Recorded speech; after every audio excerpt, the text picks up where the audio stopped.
I'm sure, will not hyperventilate. Doreen Smith worked in the office for Workfare many years. She comes here from Canada to the great warm Wenatchee Valley. She did a career change and through the years has enjoyed the valley. I remember when she made the career change. All of a sudden she was a tour guide, taking people all over the place. And I was always envious because she didn't invite me along to be an associate. So I hope that she doesn't hyperventilate. Doreen Smith.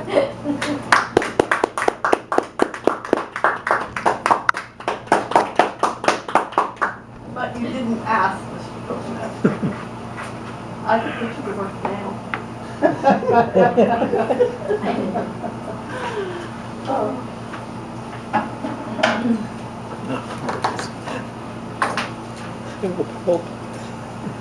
Mr. President, Mr. Postmaster, fellow Toastmasters, and welcome back, Pat. We're happy to have you back. We missed you. Out on a whim. After our third child was born, I decided I didn't want to return to work. So I started my own business and started cleaning houses.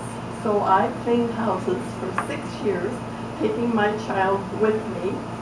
I also volunteered at the Head Start program when my child was in 3rd, 4th, and going into kindergarten. And through that time, and I cleaned 3 houses. One morning, after all my children were in school, I decided I have got to look at changing jobs and working full-time because doing the housework was just part-time. And so, okay, I went to the post office, and when I came out of the post office, I looked up and I saw this sign on this building across the street. I chose to walk across the street. I walked into the building and the lady said, "Can I help you?" And I said, "Yes, I'm here and I'm looking for work." She said, "Have you ever worked in this type of business?" And I said, "No." She said, "What brought you in here?" I said, "The sign is a positive sign. Looks like that you can make people happy and bring happiness to what they want to do and where they want to go." And she looked at me and asked me a few more questions of where I had previously worked. I told her where I had worked. And she said, "I usually like to hire people that have never been in this business because I like to train them from the beginning so that they can learn to do it my way." And I said, "That's good for me." And she said, and looked at me, and she said, and I'm listening to her as she's saying these words coming out of her mouth, and I am just blown away. She said, "When can you start working?" I said, "Right away." "I can start right away." She said, "All right, then we're going to send you to the United Airlines School in Seattle, Washington." And so I went to United Airlines School for 2 weeks working in a computer, something I had never did before. And it was a lot of work, it was a lot of tedious notes to take, but everybody was so nice to me. And from there, I came home, went to work for this very nice company with this very nice boss with the head office in Moses Lake. And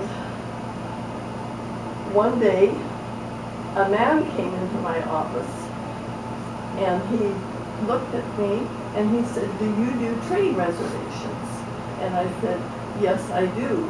And he said, "Well, I would like to make reservations on a train." Now, this man was a tall, stately man, probably in his mid-70s, very well dressed. and shared that he had been an engineer on the Great Northern Railroad for many, many years, and he wanted to travel one more time on the train. So we worked together. I talked to him. We put the itinerary together. I got him the handicapped room and his meals set up for him. Got the date of his departure, where he would depart from Ephrata, Washington, and on to Seattle. From Seattle, he went down to Los Angeles, California, and from there he went across the lower states all the way up into New York. From New York, the train went up to Montreal, Canada, and did what's called a turnabout, and it turned about, and it came out of there and came across the upper part of Washington, of the United States, through Minnesota, through North Dakota, through Minneapolis, and on, or through, excuse me, I got that mixed up, through Minneapolis, through North Dakota, through Montana, and home into Washington State. One day I'm working at my desk when this man comes walking in, and he came with a big smile from ear to ear on his face, and he was just ecstatic, and he came up to me and he gave me a big hug. He said, "That is the best thing that I have ever done. That's the best trip I have ever had." He said, "When they found out that I worked for the Great Northern Railroad, you'll never guess what they did to me. They put me up with the engineer in the head train, and he was working with the engineer. Right behind it, of course, is the coal car, and he shared some of the meals that they would bring him and everything. And he was one happy, happy person." Let's see. Oh, so then what happened with me? I had a happy client, and he made my day. He made a positive life for me, that going forward from there, in 1973, I looked to quit doing what I was doing and start my own business. And I went into business for myself called About Tours. And as About Tours, I first started traveling across Washington into British Columbia, just little tours on to Branson, Missouri. And then from there, I started traveling further and further to Alaska, then eventually went to where I've always wanted to be, as a student in junior high, Australia. And we did Australia, the North and South Island of New Zealand, we did Fiji, and from there I went to England, Ireland, Scotland, and Wales. And from there I came home totally elated, and I had to close my business. And I was sad in June of 2011. About Tours, out on a whim. Toastmasters.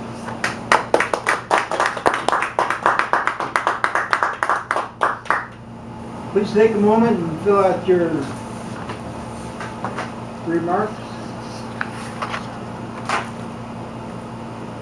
And whatever you do, don't hyperventilate.